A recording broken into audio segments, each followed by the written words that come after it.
That's what I So these are already installed ones.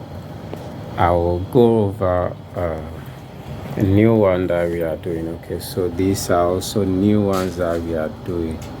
Okay, so we are applying the LED aluminum profile on.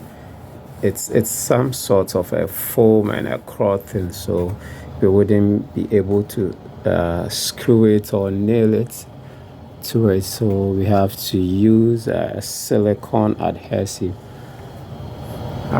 So we have applied a silicone adhesive, and we've installed our LED aluminum profiles. We are waiting for a while for it to at least stick to it well before we can install or fix our LED strips.